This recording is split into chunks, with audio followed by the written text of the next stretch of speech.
Patricia Cooley, Public Speaking, Class 1113, informative speech. One small crack does not mean that you're broken. It means that you were put to the test and you didn't fall apart. By Linda Pundexter. Mental health is defined as a person's condition with regards to their psychological and emotional well-being. Two well-known and common mental health issues are depression and anxiety. Depression is defined as feeling of severe despondency and dejection. Anxiety is defined as feeling as worry, nervousness, uneasy, typical of an imminent event for something which is uncertain of an outcome. While working in the mental health facility, I have experienced patients with mental health problems, and each person presented their mental health struggles differently. No one person is the same. Let's start with the warning signs of depression and anxiety. Moodiness and irritability.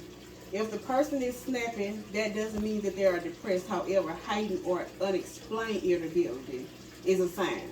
A person's moodiness and cause harm to other changes in appetite is a symptom that can have a negative impact on a person's physical well-being. Even if someone manages to lose weight during a period of depression, this occurrence is not a healthy form of weight loss. The inability to concentrate. People can have little brain farts, but this is more so not being able to perform everyday duties and tasks in home or at work. Now that you know a few signs, let's talk about ways to help. The first way to support someone is to listen to the person and understand what they are saying. Express your support and concerns for them, but keep your voice calm. Talk low and let them know that you understand. If they don't want to talk to you, that's fine. Ask if there is someone they would like to talk to, or if they're willing to call the crisis helpline. But always treat them with dignity and respect. If you are not comfortable with either scenario presented, you can call the crisis helpline and speak to someone that are trained professionally. Now let's talk about the stigma. The public stigma, that is.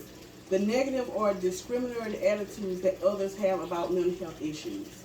For example, a person with depression or anxiety often brush it off as just having a bad day or not being in the right mood, or feeling sad or worried about something.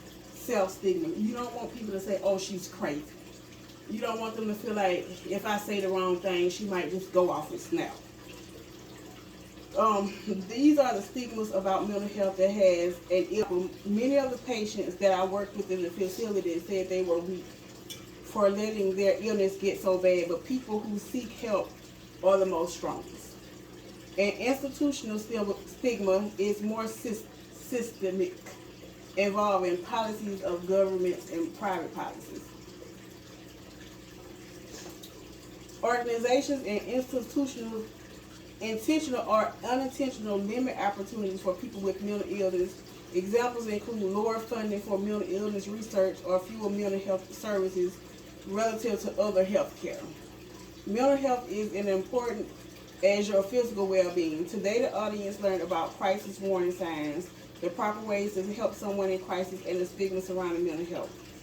If you know somebody that needs help or you're just concerned with somebody, reach out to them. Just try to talk to them, see what's going on. And this is the number for the National Suicide Prevention Hotline. It's 1-800-273-8255. Again, that's 1-800-273-8255.